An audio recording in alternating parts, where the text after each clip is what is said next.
অথচ কঠিন শীতের দিনে ঠান্ডার ভিতরে কেউ যদি কষ্ট করে পানি দিয়ে ওযু করে আধা কিলো হেঁটে গিয়ে যদি আল্লাহর ঘরে জামাতে সালাত পড়ে, একাকী পড়া থেকে কত গুণ নাকি বেশি পায়? 25 থেকে 27। আর মাথার সাথে পাগড়ি জড়ালে 70। কথাই তো বলতেছে শয়তানি। চলতেছে সমাজে ফতোয়া। কে এই ফতোয়া দিয়েছে? ফজরের পরে আর মাগরিবের পরে সূরা হাসরের শেষ 3 আয়াত পড়তে হবে, এই ফতোয়া কে দিয়েছে? মুহাম্মদ সাল্লাল্লাহু আলাইহি ওয়াসাল্লাম দিয়েছে, দেয়নি। চলতেছে আমাদের মসজিদগুলোতে এই সমস্ত অন্যায়।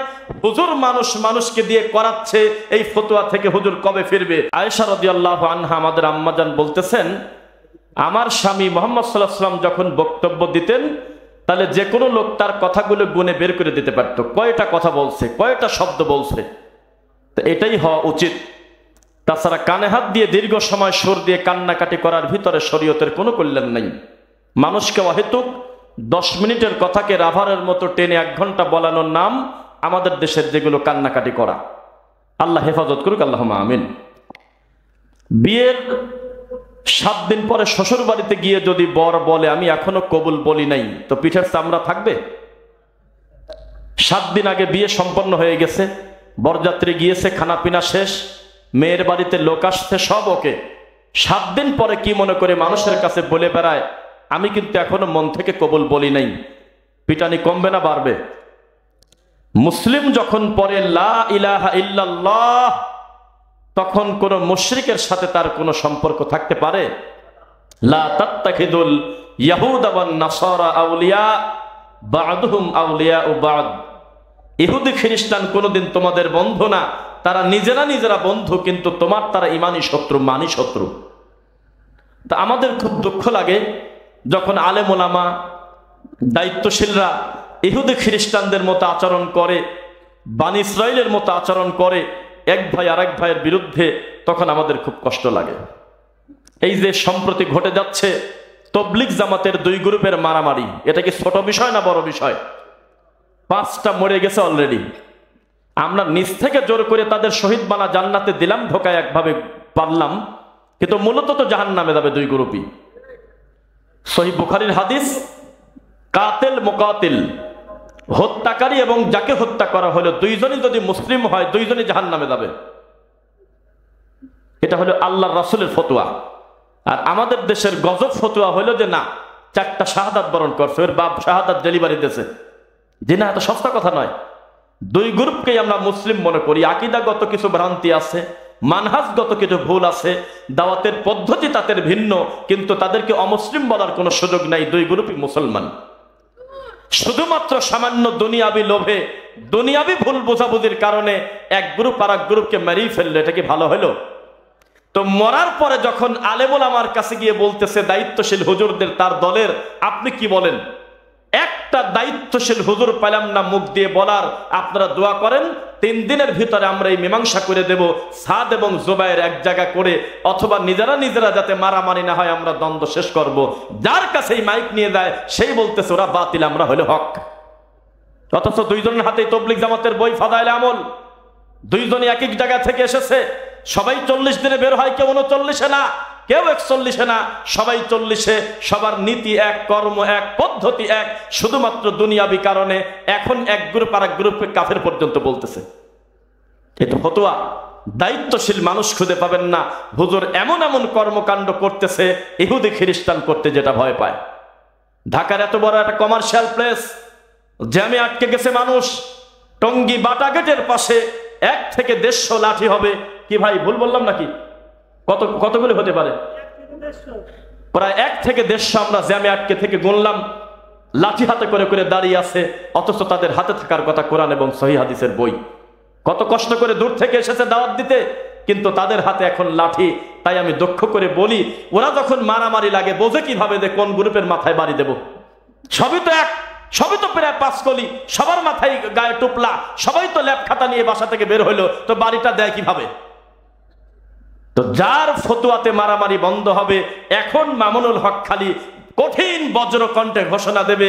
দেওবন্দের আলেম ওলামা 10 জন দাঁড়িয়ে বলবে, আর একটা রক্ত ঝরলে খবর করে দেব তোমাদের, কেউ মারামারি করবে না, তুমিও আমার ভাই, আমিও তোমার ভাই, জুবায়ের আমার ভাই, সাদ আমার ভাই, কারো সাথে কারো দ্বন্দ্ব না, আগামী জোহর নামাজের পরে আমরা ভাই ভাই এক হয়ে যাব, মারামারি কমতো না বাড়তো।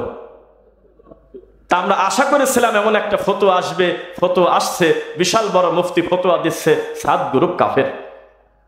তো মারামারি আরো বাড়ে না কমে?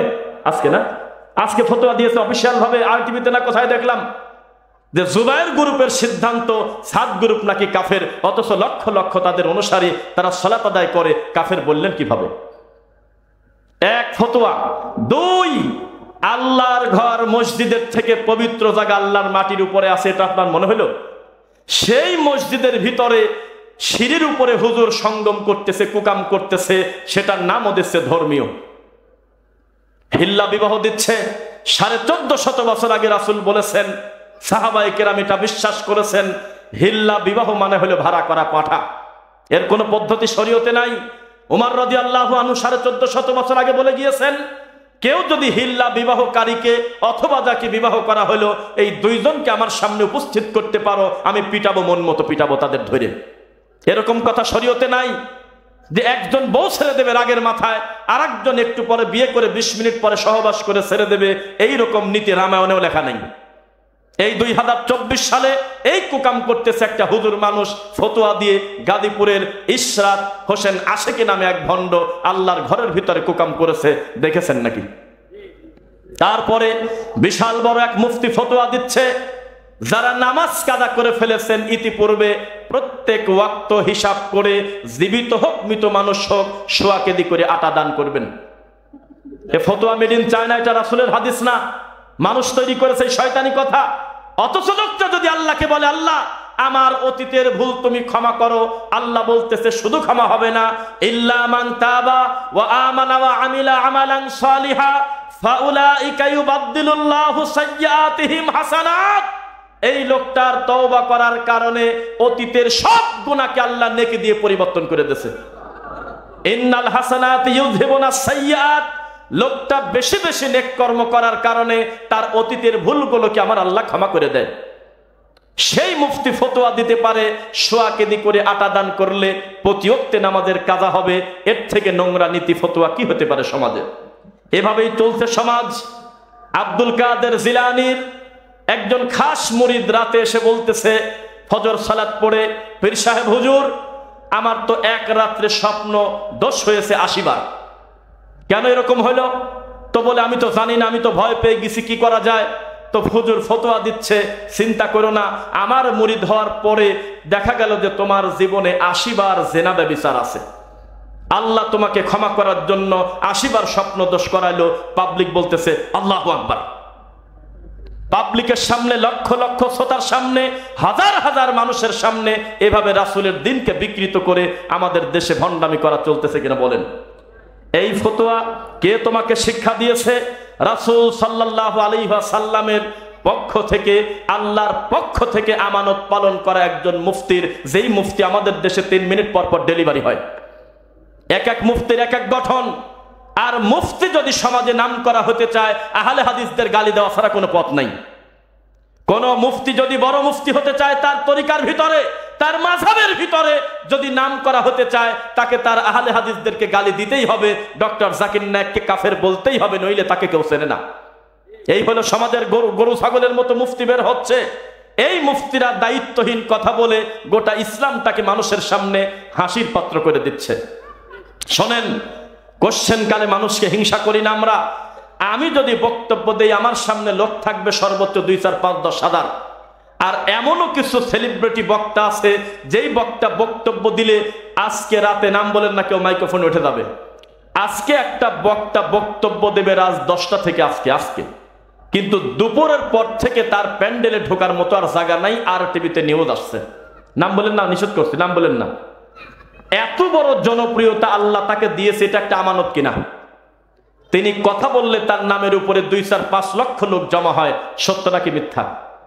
সেই লোকের ব্যাপারে যখন আমরা মন্তব্য করি যে আমাদের দেশের যদি অদ্ভুত মুফতি উল্টাপাল্টা কথা বলে, তার কথাটা সমাজেই থেকে যায়, কিন্তু এত বড় সেলিব্রিটি যদি মিথ্যা কথা বলে, জাল হাদিস বলে, ভুল ফতোয়া দেয়, লক্ষ লক্ষ মানুষের সামনে এই কথাটা ডিসিশন হয়ে যায়।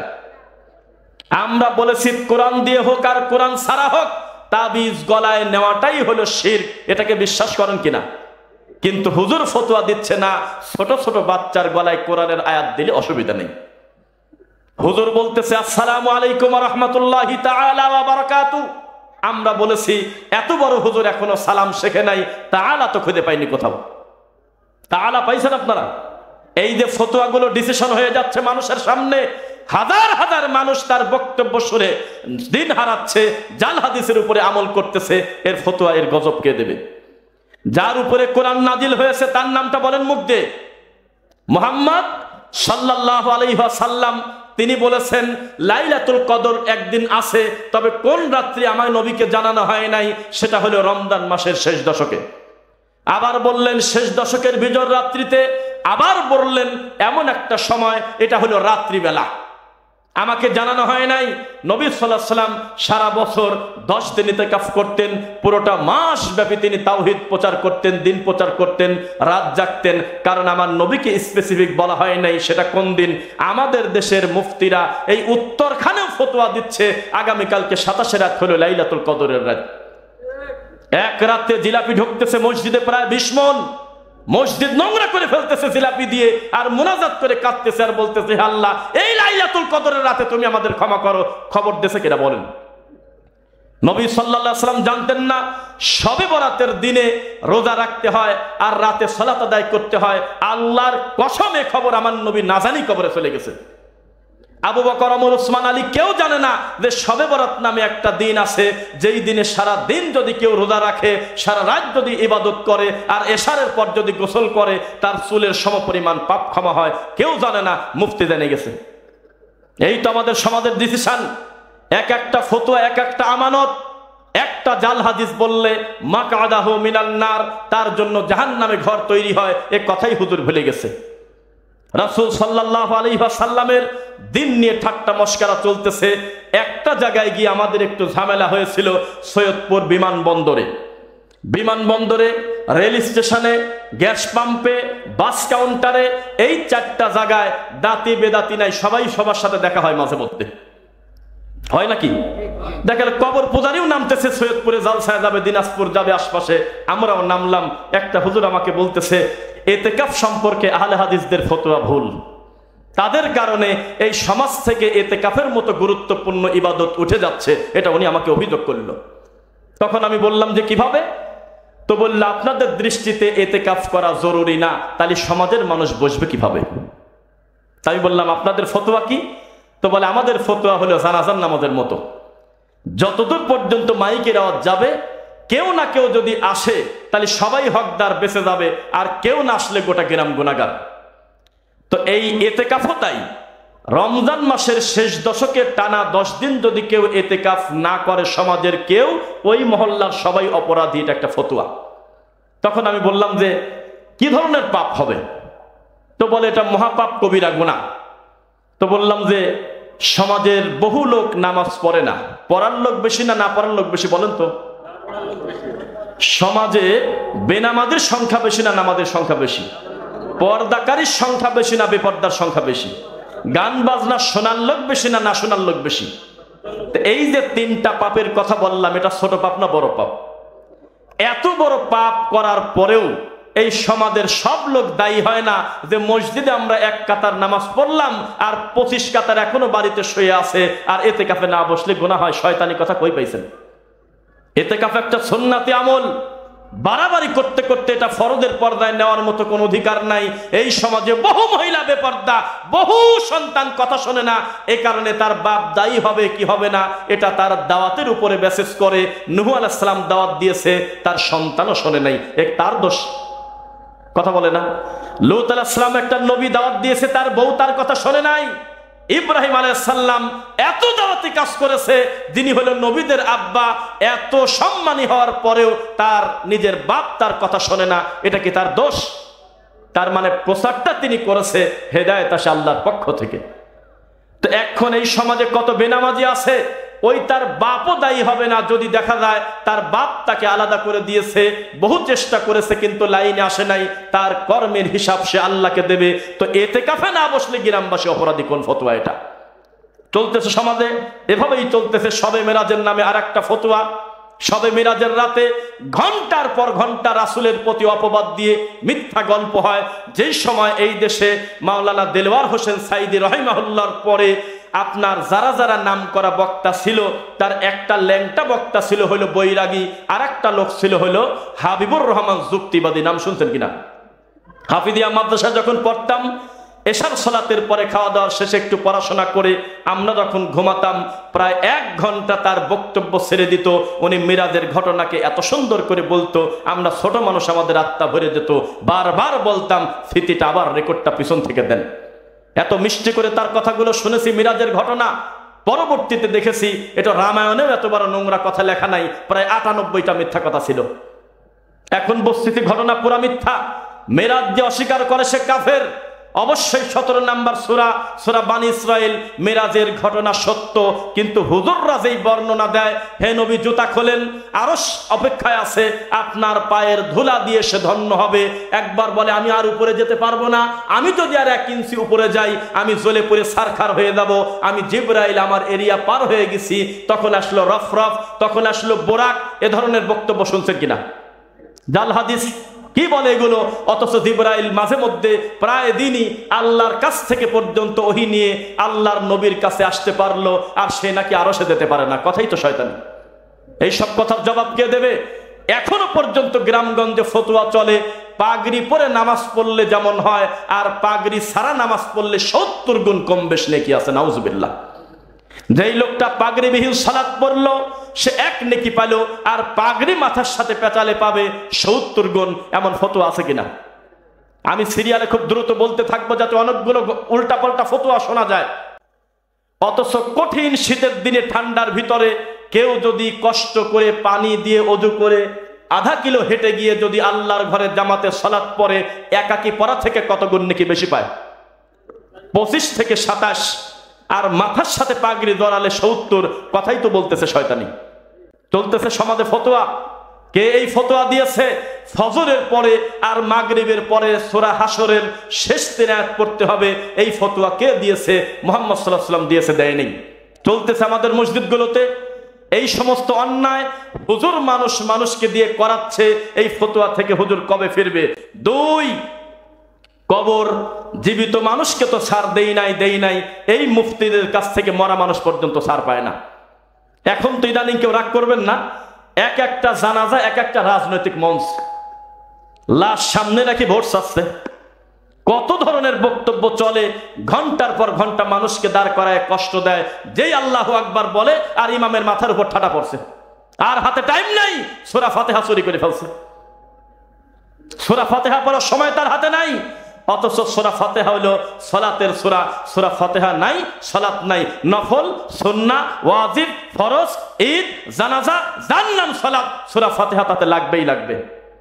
সূরা ফাতিহা যদি না থাকে সালাত কি হবে? লা সালাত, সালাতই হবে না ইল্লা বিফাতিহাতিল কিতাব, ফাতিহা ছাড়া। অথচ ইবলিস তার দিক থেকে উল্টার দিকে সফল। এই মুফতিদের কাছ থেকে উঠে নিয়েছে ফতোয়াটা কিভাবে? বলতেছে জানাজা তো আর নামাজ না, এটা হলো দোয়া। নাউজুবিল্লাহ। অথচ সালাত শব্দের অর্থই হলো দোয়া। এই জানাজাতে সূরা ফাতিহা উঠে গেল, এরপরে কবরে গিয়ে আবার কবরের উপরে খেজুরের ডাল গাঁথতেছে। আমাদের সমাজে আছে কিনা বলেন? এই ফতোয়া কে দিয়েছে আপনাকে?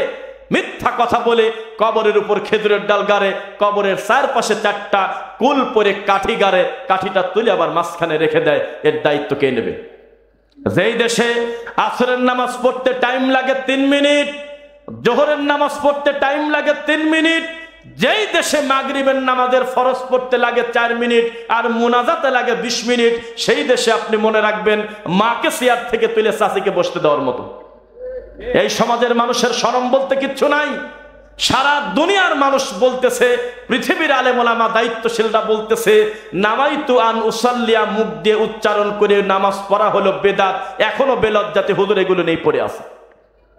এখনো ডানে বামে সালাম ফেরানোর পর আশেপাশের যে সমস্ত বিদআতপন্থী মসজিদ আছে, এখন আপনি দেখবেন শতকরা 20 থেকে 30 জন এখনো মাথায় হাত দিয়ে কিদানি পরে কিনা বলেন? কি পরে জিজ্ঞাসা করবেন, কিছুই জানে না, হুজুর করে ও হাত দিয়ে ধরে আছে। কাবিরু কাবির বলতেছে, কোন জায়গায় লেখা আছে এসব কথা? যা মন চায় সেটা করা যায় না। এই সমাজের বেদাতি হুজুররা কত নিকৃষ্ট, আপনাকে আমি একটা কথা বলি, এখনো পর্যন্ত এই 2024 সালে এখনো মরা মাটি দেওয়ার দোয়া মনে করে মিনহা খলাকনাকুম পরে কিনা বলেন? কেন পড়বে সে? আসল নাই, দলিল নাই, কাগজ নাই, খাজনা খারিজ নাই, কিচ্ছু নাই ভাইয়া, দলিল নাই, আন্দাজে চালিয়ে দিচ্ছে রাসূলের নামে, অথচ বিসমিল্লাহি আলা মিল্লাতি রাসূলিল্লাহ বলে মাটি দেবে। এটাই ছিল মুহাম্মদ সাল্লাল্লাহু আলাইহি ওয়াসাল্লামের পদ্ধতি। প্রত্যেকটা ইবাদত ধ্বংস করে দিয়েছে, ক্ষতবিক্ষত করে দিয়েছে ফতুয়ার নামে মিথ্যা কথা বলে। আল্লাহর দিনকে তারা কটাক্ষ করে, ব্যঙ্গ করে, আছে কিনা বলেন? তারপরে ওযু করার পরে একটা টান মারি দিচ্ছে ঘাটটা, যদিও বিদাত। আবার এই বিদাতের পক্ষে একটা মুফতি দলিল দিচ্ছে, আল্লাহর নবী নাকি বলছে কেউ যদি ওযু করার পর ঘাড় মাসেহ করে তাহলে ঘাড়ের রগগুলো তরতাজা থাকে। আছে কোন জায়গা? এ তো ওদের মতো কথা। বলতেছে যে মিলাদ কি দাঁড়া পড়বো না বসে পড়বো? আমি টাঙ্গাইলের এলেঙ্গা বলছিলাম যে জিনিসই বেদাত, তুই বসবি না শুয়ে পড়বি তাকে আমি জানি নাকি? এ কাজই তো বেদাত, এটা আবার দাঁড়ানো বসার কি আছে? ঠিক সেই রকম হয়েছে বিয়ে বাড়িতে। এরকম একটা অনুষ্ঠানে বিকট আওয়াজ হচ্ছে কুকুরের, হাইরে কামড়া কামড়ি চিৎকারে, খেতে টিকতে না পেরে আমরা কত আশা করে গেলাম, মনে হয় 2টি লোক মরে গেছে। তাছাড়া এত চিৎকার দেয় কেন? যা দেখে কিছুই হয় নাই, 2টা কুত্তা কামড়া কামড়ি করতেছে, মাঝখানে একটা দামি জিনিস থাকলে একটা কথা, হাড্ডি পড়ে আছে। হুজুর কিচ্ছু জানে না, বিদআত করে জাহান্নাম তো অবধারিত করে নিয়েছে, রাসূলের প্রতি মিথ্যারোপ করে জাহান্নামে ঘর তৈরি করে ফেলেছে, কিন্তু ধ্বংস করতেছে ধর্মকে। এখনো পর্যন্ত তার নাম আছে আল্লামা মুফতি। ধর্ম এত সহজ কথা নয়। নবী সাল্লাল্লাহু আলাইহি ওয়াসাল্লামের পদ্ধতির বাইরে যদি কেউ চলে, তার থাকার জায়গা কোথায় বলেন? কোথায়? দুনিয়ার সবচেয়ে দামি মুফতির নাম হলো মুহাম্মদুর রাসূলুল্লাহ সাল্লাল্লাহু আলাইহি ওয়াসাল্লাম। তিনি ফতোয়া দিল, তোমাদের নারীরা যদি মসজিদে যেতে চায় তোমরা বাধা দিও না। ফতোয়া যে দিয়েছে তার নাম মুহাম্মদ সাল্লাল্লাহু আলাইহি ওয়াসাল্লাম। আর এই ঠিক আপনার পাশের বেদাতি মুফতি বলতেছে যে মহিলাদের মসজিদে যাওয়া হারাম। আর ঈদের মাঠের ব্যাপারে নবী বললেন তোমরা যাও। তারা বলল, আল্লাহর নবী, আমাদের তো শরীর ভালো না, কাপড় ভালো না, আমাদের তো অতিরিক্ত ওড়না নাই, কাপড় নাই, চাদর নাই, যেটা দিয়ে আমরা শরীর ঢেকে যাব। আল্লাহর নবী বললেন, প্রয়োজনে বান্ধবীর কাছ থেকে, প্রতিবেশীর কাছ থেকে ধার করে নিয়ে হলেও তুমি ঈদের মাঠে যাও, গিয়ে এই সুন্দর দৃশ্য দেখো, তবে সেজদা দিও না, তবে দোয়ায় শরীক থাকো। কে ফতোয়া দেবে এইগুলো? এই বেদাতি হুজুররা আল্লাহর ঘরটা বন্ধ করে দিয়েছে, মার্কেট খোলা, ডান্সের বার খোলা, মেয়েদের জন্য পাপের রাস্তা খোলা, ছেলেদের পোশাক পরে রং ঢং করে বাইক চালায়, আর আল্লাহর ঘরে আসতে গেলে বলে ফিতনা হয়। কে কথা বলবে? ফতোয়া দিচ্ছে ঠান্ডা মাথায়। এইভাবেই তো সমাজটা ধ্বংস হচ্ছে। আপনি মনে রাখবেন, যেই জিনিস দিয়ে মুহাম্মদ সাল্লাল্লাহু আলাইহি ওয়াসাল্লাম তাবলীগ করতে বলেছেন, তার একটার নাম হলো কোরআন, আর একটার নাম হলো হাদিস। 1450 বছর হয়ে গেছে, একটা আলিফের জবরদের কম বেশ করতে পারে নাই কেউ। আর যেই জিনিস তোমরা নিজের উপরে ওয়াজিব করে নিয়েছো, ফজাইলে আমল, 200 বছরও টিকলো না, অলরেডি 5টা মরে গেছে। 2 জনই রয়েছে ইন্ডিয়া। হায় রে লজ্জা! এখন রানিং জুবায়েরও ইন্ডিয়া, সাদও ইন্ডিয়া, এদিকে বাঙালি কামড়া কামড়ি করে মরতেছে। লজ্জা আছে? এই তো তাদের অবস্থা। আপনাদেরকে আমরা বলেছি, ওরা যখন গরুর সোনা খায়, ওরা যখন গরুর গোবর খায়, আমরা নাক সিটকা বলি সি সি সি সি। আসলেই তো নির্লজ্জ। আমরা ওই গরুর কলিজা খাই, আর দুধ খাই, আর মাংস খাই। আমাদের পাওয়ার কত বেশি, কিন্তু এত পাওয়ার নিয়ে কি হবে যদি মাজারে গিয়ে যদি মাজারের ওই খাবার খাই, তো ওর প্রসাদ আর সোনা আর আমার এটা একই কথা। সাবধান! যেই জিনিস আল্লাহ ছাড়া অন্য কোনো কিছুর নামে উৎসর্গ করা হয়, সেটা হারাম, সেটা হারাম, সেটা হারাম। এইটা হালাল করার জন্য হুজুর মানুষের মোনাজাত চলতেছে। ধর্মকে কিভাবে বিকৃত করতেছে আপনাদেরকে বলি। যেই দেশে হুজুর হলো জর্দাখোর, ওই হুজুরের বক্তব্যে কেউ বিড়ি খাওয়া বাদ দেবে, এ কথা জীবনে ভাবা যায় না। বড় জোর হুজুর হাফ প্যান্ট পরার, তার সামনের মুসল্লি ল্যাংটা, কারণ তার মুখে আছে জর্দা। উনি কিভাবে বিড়িখোরদের বিরুদ্ধে বক্তব্য দিতে পারে? কাবুরা মাকতান ইনদাল্লাহি আন তাকুলু মা লা তাফআলুন। যেই ব্যাপারে তুমি নিজে আমল করো না, সেই ব্যাপারে তুমি অন্যকে বলো না। তাহলে হুজুর খাচ্ছেন নেশা, আর মানুষকে বলতেছে বিড়ি খাবেন না, এটা কি শয়তানি হলো কিনা বলেন? যেই সমাজের মানুষ সামান্য কিছু টাকার লোভে আল্লাহর কোরআনকে পর্যন্ত ছাড় দেয় নাই, কেটে কেটে তাবিজ লিখে লিখে মানুষের গলায় ঝুলিয়ে দেয়, এই হুজুর সমাজের জন্য কত বড় ক্ষতিকর আপনি বলেন। আল্লাহর নবী বললেন, আমি রুজির ব্যাপারে চিন্তা করি না, আসমান থেকে রুজি হবে। মানুষ যদি মানুষের উপরে উঠতে থাকে এরপরেও আসমানে রুজির দরজা বন্ধ হবে না। কত বেশি রুজি দেবো আল্লাহ ভালো জানি। আজকে থেকে মাত্র 30-50 বছর আগে 10 বিঘা জমিতে যে ধান হতো 1 বিঘা জমিতে তার থেকে ডবল হয়। আজকে থেকে মাত্র 10-15-20 বছর আগে এটা একটা অকল্পনীয় ছিল। একটা গরুর গাভীর বান থেকে 30 লিটার দুধ বের করা যায়। 50 বছর আগে এটা ছিল একটা স্বপ্ন। একটা ডালিম হবে 2 কেজি, এটা মানুষের সামনে ছিল স্বপ্ন। একটা বড়ই হচ্ছে প্রায় আধা কেজি, এটা ছিল মানুষের কাছে একটা স্বপ্ন। এটা এখন সম্ভব হচ্ছে কিনা বলেন? সম্ভব হচ্ছে কিনা? আল্লাহ রুজির ব্যাপারে চিন্তা করতে নিষেধ করেছে, তবে নবী বলেছেন আমার একটা বড় চিন্তা ভয়। আবু দাউদের 20,335, আমার উম্মতের একদল কানা দাজ্জালের চাইতে বেশি খারাপ হবে। আল্লাহর নবী তারা কারা? তারা ভণ্ড হুজুর। তারা ভণ্ড হুজুর। সামান্য দুনিয়াবি কিছু সামানার লোভে তারা মিথ্যা কথা বলে। লা তালবিসুল হাক্কা বিল বাতিল ওয়া তাকতুমুল হাক্কা ওয়া আনতুম তা'লামুন। খবরদার, সত্য আর মিথ্যা মিশায় ফেলো না, হক বাতিলকে একসঙ্গে করো না। খবরদার, জেনে শুনে সত্যকে গোপন করো না। এ কথা কার? লিল্লাহি তাকবীর। আল্লাহর কথাকে উপেক্ষাকে ক্ষত বিক্ষত করা হচ্ছে, এর নাম হয়েছে হুজুর। শোনেন, এই হুজুরের ফতোয়া কত খারাপ, তাকান আমার দিকে। এই পাশেই একটা মসজিদে ফতোয়া চলে আসলো নামাজের পরে, আপনারা জোরে আমিন বলবেন না। এটা একটা মহা পাপ। তার মানে এই পাপ সহ্য করা যাচ্ছে না, কিন্তু ওই হুজুর জিনা ব্যভিচার মেনে নিয়েছে, ছেলে মানুষের কানেরটা মেনে নিয়েছে। 18 বছরের একটা ছেলে, তার চুলের এক পাশে লাল এক পাশে কালো, বোঝা গেল যে এই বয়সে চুল লাল হওয়ার কথা না, ও লাল বানাইছে মেশিন দিয়ে। মেয়ে মানুষ ছেলে মানুষের মতো পোশাক পরে ঘোরে, মেয়ের সম্পত্তি ছেলেকে লিখে দিয়েছে মানুষ। ইমাম সাহেবের কিচ্ছু আসে যায় না, কিন্তু একটা লোক আমিন বললে হুজুরের গাও আগুন জ্বলে। এই হলো সমাজের চিন্তা। সুন্নাতের কত পাওয়ার!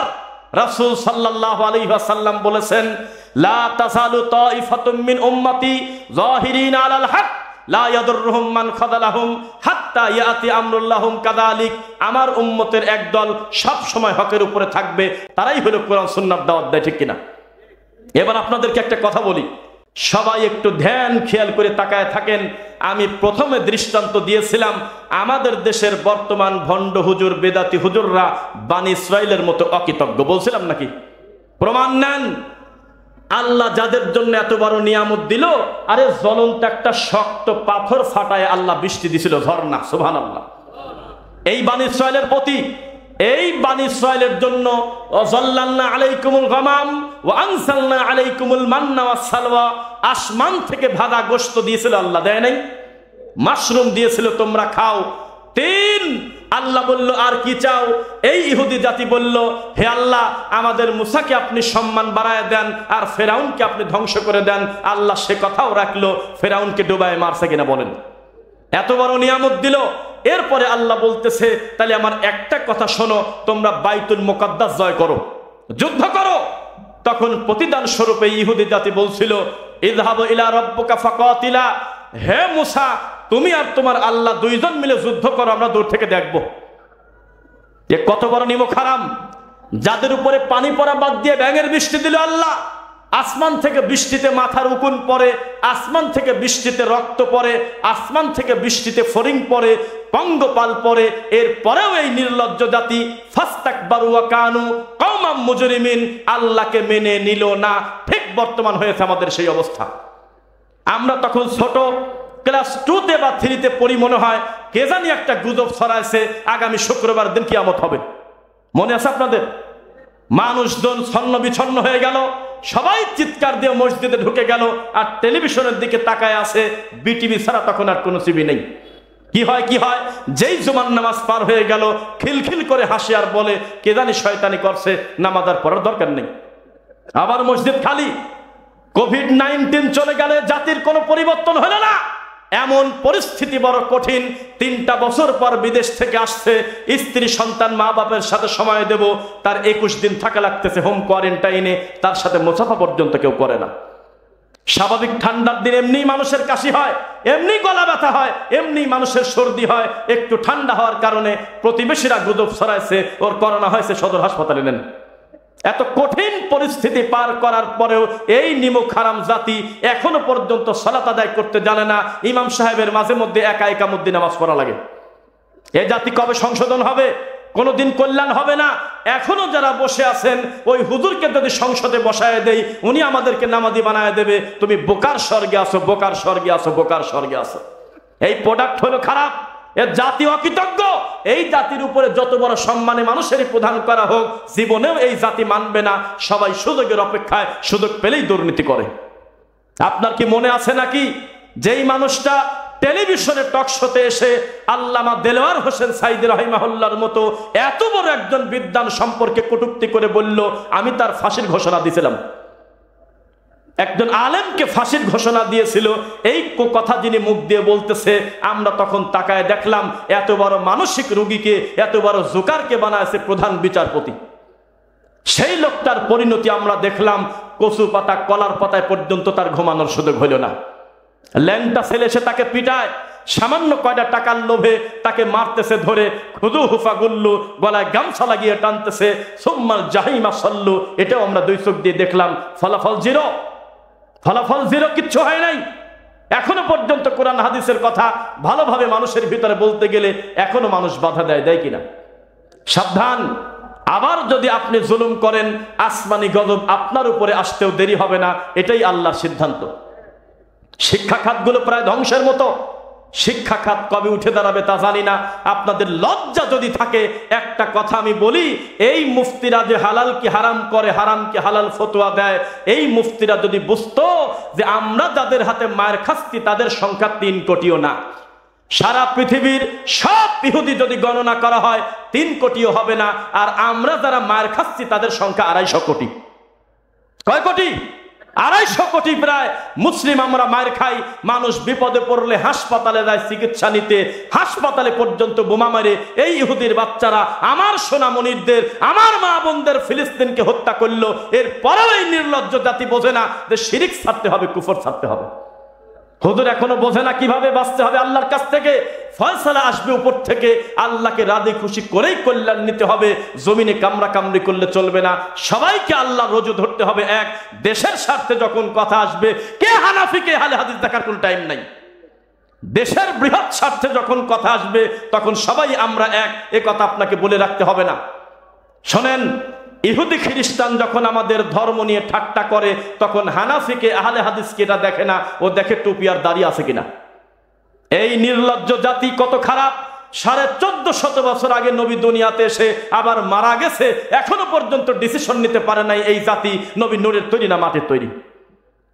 এখনো পর্যন্ত এটা ক্লিয়ার করতে পারে নাই যে মিলাদ কি দাঁড়া পড়বো না বসে পড়বো, এখনো পর্যন্ত সিদ্ধান্ত নিতে পারে নাই। সেই নবীকে গায়েব জানতো কি জানতো না। এই জাতির কল্যাণ কবে হবে? এরা তো গরুর গোবর খড় থেকে বেশি খারাপ। এত বড় উম্মাহ হওয়ার পরে, এত বড় শক্তিশালী ঈমান থাকার পরে, নবী রাসূলের কিতাব পড়ার পরে তারা কিভাবে আল্লাহর দ্বীনকে ঠাট্টা করে। ওয়াকালু লা ইল্লাম তানতাহিয়া নূহ, হে মুসা শোনো, যুদ্ধ যদি করতে হয় তুমি আর তোমার আল্লাহ করো। নূহ আলাইহিস সালামের ব্যাপারে তারা ডাইরেক্ট কটু কথা বলেছে। এরপরেও আল্লাহ সুবহানাহু ওয়া তাআলা তাদেরকে পুরোটা হালাক করে নাই, তাদেরকে আল্লাহ সুযোগ দিয়েছে। মনে রাখবেন, বর্তমান আমরা বানি ইসরায়েলের মতো মুসলমান কামড়া কামড়ি করতেছি, ওই দিকে ইহুদি খ্রিস্টান আমাদেরকে ধ্বংস করতেছে। ঠিক কথা বোঝা যাচ্ছে কিনা? আপনার ছেলের পড়াশোনা খ্রিস্টানের স্টাইলে, আপনার বাচ্চার চুল কাটা হলো ইহুদিদের মতো, আপনার মেয়েটা পোশাক পরে ছেলেদের মতো, আপনার মেয়ের চলাফেরা হলো ইন্ডিয়ান নায়িকাদের মতো। আপনি কিভাবে ভালো কল্যাণ আশা করেন? যদিও যেই জাতি, আমি বলি মাঝে মধ্যে, যে জাতি হাফ প্যান্ট পরে থাকে, এই জাতির কপালে সর্বোচ্চ 3 কোয়ার্টার পরা হুজুর ছাড়া কপালে কিছু জোটার কথা না। এই জাতির বক্তা বলতেছে আল্লাহর নাম নিয়ে মহিলা মানুষের দিক তাকাও, নাউজুবিল্লাহ পড়েন। এই জাতির বক্তা ফতোয়া দিচ্ছে, মানুষের সামনে এসে প্রকাশ্যে ধর্ম বিরোধী কথা বলে যাচ্ছে, পাবলিক তাকে লক্ষ লক্ষ টাকা দিয়ে নিয়ে আসতেছে। এর নাম হলো গরু ছাগলের নীতি। খবরদার, ইন্নাল ইনসানা লিরাব্বিহি লাকানুদ, সৃষ্টিকর্তা আল্লাহ আফসোস করতেছে, আমার এই দাসের প্রতি আমার আফসোস, এরা হলো নিমক হারাম, এরা হলো অকৃতজ্ঞ, এরা আমি আল্লাহকে মানে না।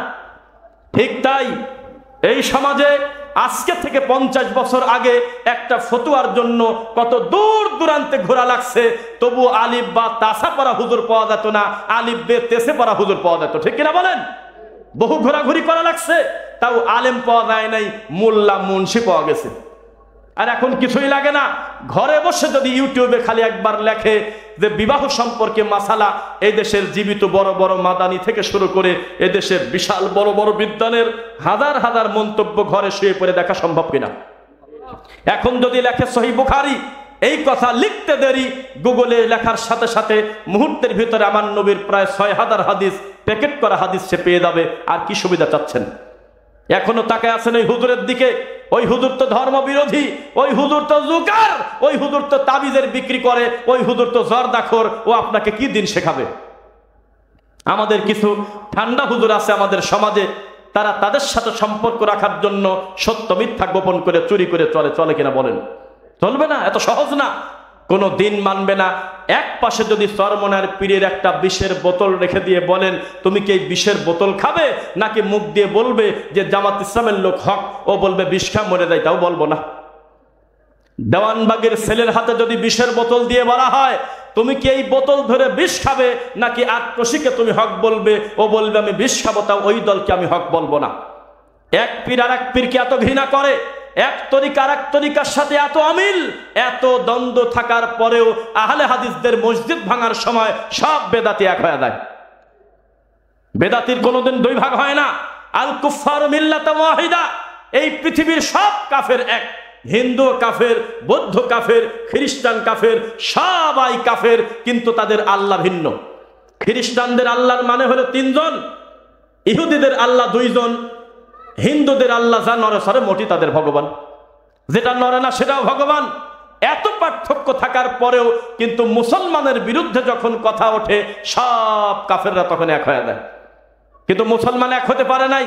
মুসলমান কামড়াকামড়ি করতেছে, মারামারি করতেছে। আমার খুব লজ্জা করে যখন কোন ইমাম বলে জোরে আমিন বলা ফিতনা, আমার মনে হয় এর থেকে মানসিক রোগী এই পৃথিবীতে হতে পারে না। এ কয় কিনা মুখ দিয়ে এই জোকার আবার হজ করতে যায় কিভাবে? এই হজ করতে গেলে দেখবে ডানে বামে পিছনে সামনে সব জায়গায় মনে হচ্ছে শুধু আহলে হাদিস আর আহলে হাদিস, ও নিজেকে এতিম এতিম লাগার কথা। সেই রুগী আবার দেশে এসে ফতোয়া দেয় আহলে হাদিসরা জোরে আমিন বলে, এটা নাকি ফিতনা। পায়ের সাথে পা মিলায়, এটা নাকি ফিতনা। সূরা ফাতিহা সালাতে পড়ে, এটা নাকি ফিতনা। নামাজের পরে মুনাজাত করে না, এটা নাকি ফিতনা। তাবিজ কবজ নেয় না, এটা নাকি ফিতনা। মরা মানুষের বাড়িতে কুলখানি খায় না, এটা নাকি ফিতনা। মিলাদ পরে ধর্ম বিক্রি করে না, এটা নাকি ফিতনা। তো কি করবেন বলেন? আপনাদেরকে একটা কথা বলি, ওই যে ইহুদি খ্রিস্টানের ব্যাপারে যেটা বলতেছিলাম, সবাই খেয়াল করবেন। আগামী কালকে একটা খ্রিস্টান বাড়ির একটা কুত্তা মারি দেখেন, মারা ঠিক হবে না, তবে যদি মারেন দেখবেন জাতিসংঘে পর্যন্ত খবর পৌঁছে গেছে। একবার অফিসিয়াল চিঠি চলে যাবে, মেইল চলে যাবে যে মুসলমানরা সন্ত্রাসী করে একটা নিরীহ প্রাণী হত্যা করে দিছে।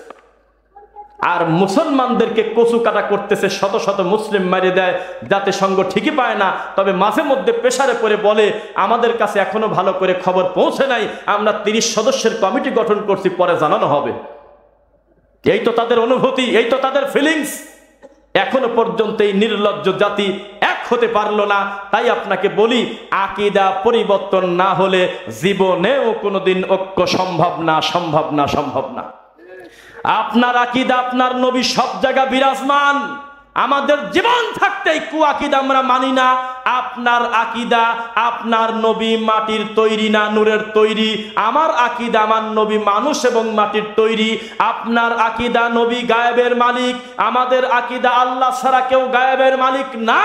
আপনার আকীদা মানুষ যখন মরে যায়, ও যদি পীর আউলিয়া হয়, মরার পরেও আমাদের কথা শুনতে পারে, কিন্তু আমাদের আকীদা কিচ্ছু শুনতে পারে না।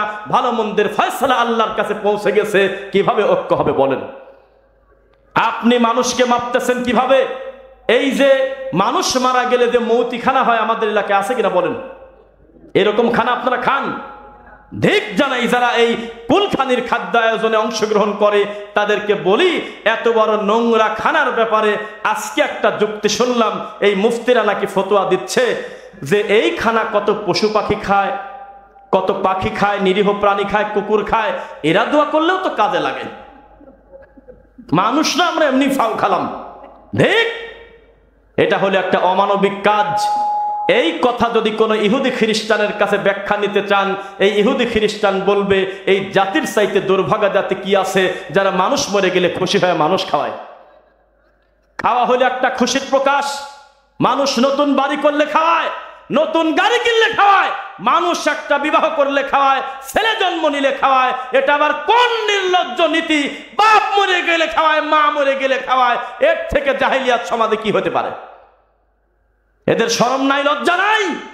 মনে রাখবেন, রাসূল সাল্লাল্লাহু আলাইহি ওয়াসাল্লামের সামনে কত জান্নাতি মানুষ মরে গেছে, সাহাবীরা মরে গেছে। আমার নবী জীবনে বলে নাই এই মাইয়্যতের বাড়িতে আগামীকালকে বাদ-জোহর মৌতিখানা তোমরা আসো। তো এই যে অপকর্ম, এই যে ধর্ম বিকৃত করে আমাদের সমাজে এই অদ্ভুত ফতোয়া আর এই অদ্ভুত কর্ম পরিচালনা করতেছে, এর শেষ কোথায়? শেষ কোথায়?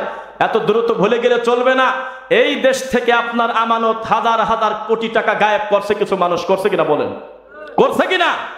তারা আমরা দেখেছি দুই চোখ দিয়ে কিভাবে মানুষের প্রতি জুলুম করেছে, অত্যাচার করেছে।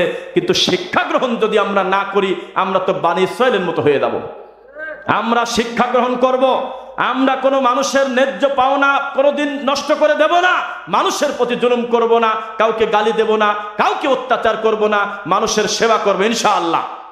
এই নীতিতে যদি আমরা এগিয়ে যেতে পারি, আর আলেম ওলামাদেরকে জানিয়ে দেন, তোমার মুখ দিয়ে যদি কোনো মুসলিমকে একবার শুনি তুমি কাফের বলেছো, তোমার চাকরি বাতিল। তোমার ভালো না লাগলে তুমি বলো না, কিন্তু তুমি একজন মুসলমানকে কাফের বলো কিভাবে? এই অধিকার তোমাকে দেওয়া হয় নাই। পারবেন বলতে ইনশাআল্লাহ? পারবেন ইনশাআল্লাহ? ইমানের দাওয়াত মানুষের কাছে পৌঁছে দেওয়ার জন্য অথেন্টিক কোরআন হাদিসের বক্তব্য না দিয়ে মানুষের মন গড়া বক্তব্য দিলে এই জাতি কল্যাণ করবে না। একটি কথা বলি, অনেক ভার কথা শুনে ফেলেছেন, আপনাদেরকে একটু কথা বলি, দুইটা কথা একটু মনোযোগ দিয়ে শুনবেন। সেটা হলো, মানুষ এই 2024 সালে এত কিছু উন্নত হওয়ার পরেও একজন হুজুরদের চরিত্র খনন, একজন মানুষের আধুনিকায়ন হওয়ার কথা কি পর্যায়ে গিয়েছে অধপতন আপনাকে আমি বোঝাই। রাসূল সাল্লাল্লাহু আলাইহি ওয়াসাল্লাম বলেছেন, শোনো, ইদা সালতা ফাসআলিল্লাহ, যা দরকার আল্লাহর কাছে চাও, ওয়া ইদা ইসতাআনতা ফাসতাইন বিল্লাহ, যা চাওয়ার আল্লাহর কাছে কামনা করো। অথচ মানুষ সে মাজারে গিয়ে পীরের কাছে বলতেছে, তাও আবার মরা পীর, আমাকে আপনি ছেলে দেন। আছে কিনা জাহেলিয়াত? এই মানুষের এই অপকর্ম কবে দূর হবে? এই আলেম ওলামা মীমাংসিত বিষয়ে যদি আল্লাহর ঘরের মেম্বারে দাঁড়িয়ে সত্য প্রচার করে দিত, সমাজে এত অসঙ্গতি থাকতো না, ঠিক কিনা বলেন? কিন্তু হয়ে গেছে উল্টা, মানুষ মানুষের প্রতি জুলুম করতেছে। এ ব্যাপারে মসজিদে কোনো বক্তব্য নাই, বক্তব্যই হচ্ছে হলো রামায়ণের মিথ্যা গল্পের মতো। শুনে রাখবেন, এই দেশটা আমাদের। এই দেশটা কাদের? এই দেশটা আমাদের। এই দেশের ব্যাপারে যখন কথা আসবে, তখন কেউ আমরা দেশের বিরোধী না, আমরা সবাই এই দেশের একজন নাগরিক, ঠিক কিনা বলেন? রাসূল সাল্লাল্লাহু আলাইহি ওয়াসাল্লাম আমাদেরকে বলেছেন, লা তাআতা লি মাখলুকিন ফি মাসিয়াতিল খালিক, খালেককে বেদার করে মাখলুককে খুশি করা হারাম। মা যদি বলে জর্দা কিনে আনো, আনবো না। বাপ যদি বলে তাবিজ নিয়ে আসো, আনবো না। বাপ যদি বলে পীরের কাছে যাও, যাবো না। মা যদি বলে মিলাদ পড়ে আসো, যাবো না। বাপ যদি বলে ওই কুলখানি খেয়ে আসো, যাবো না। যত হারাম আদেশ করবে একটাও মানবো না। এরপরেও বাপকে সম্মান করা যায় কিনা বলেন? যত ভালো কথা আছে গ্রহণ করবেন, মানবেন, কিন্তু কথা যখন আসবে দিনের ব্যাপারে কোনো ছাড় নাই। আপনাদেরকে একটা জলজান্ত ঘটনা বলি। কোরআন মাজিদে একটা কাফেরের নামে সূরা আছে, বলেন তো সে কাফেরের নাম কি? হ্যাঁ, আবুল আহাব। আবুল আহাবের নামে কোরআনে একটা সূরা আছে কিনা? তো আশ্চর্য হবেন, শুনছেন কিনা, এত বড় জঘন্য পাপী যে মুহাম্মদ সাল্লাল্লাহু আলাইহি ওয়াসাল্লাম যাকে যাকে ইসলামের দাওয়াত দিত, দিয়ে চলে যাওয়ার পর আবুল আহাব আবার ওই লোকের কাছে যাইতো, যা বলতো, যা বলছে ভুলে যাও, আমি যেটা বলি সেটা নাও, নাউজুবিল্লাহ। উল্টা পাল্টা কথা বলতো। এত বড় জালেম, এই পৃথিবীর সবচাইতে নামকরা কুখ্যাত অপরাধীর ভিতরে আবুল আহাব একজন। এই আবুল আহাব মরার পরে তার বাচ্চা রেখে গেছিল 5 জন। এক বর্ণনায় আছে 5 জনই পরবর্তীতে কালেমা পড়ে মুসলমান হয়েছে, বলেন আলহামদুলিল্লাহ। আর এক বর্ণনায় আছে দুইজনের ব্যাপারটা ক্লিয়ার বোঝা যায় না, তবে একটা মেয়ে আর দুইটা ছেলে আবু লাহাবের মতো খারাপ লোকের উপরে মুসলিম হয়েছে। আলহামদুলিল্লাহ। মুসলিম হওয়ার পর তারা বলতেন আল্লাহু আকবার, সূরা ফাতিহা শেষে বলতেন তাব্বাত ইয়াদা আবি লাহাবি ওয়া তাব, হে আল্লাহ আমার আব্বার হাতকে ধ্বংস করে দেন, দুই হাত, আমার আব্বাকে আপনি চিরতরে ধ্বংস করেন। কি বুঝলেন? বাপ যত বড় অপরাধী হোক, ছেলে তার এই কথা বলবে, আব্বা আপনি ধ্বংস হয়ে যান বলবে? কিন্তু দিনের ব্যাপারে যখন কথা আসছে, তোকেই অপমান করা হবে, বালহুম আদল, পশুর চাইতেও খারাপ, আল্লাহর কথা। এজন্য দায়িত্বশীল ভূমিকা পালন করতে হবে আমাদের, বলেন ইনশাআল্লাহ।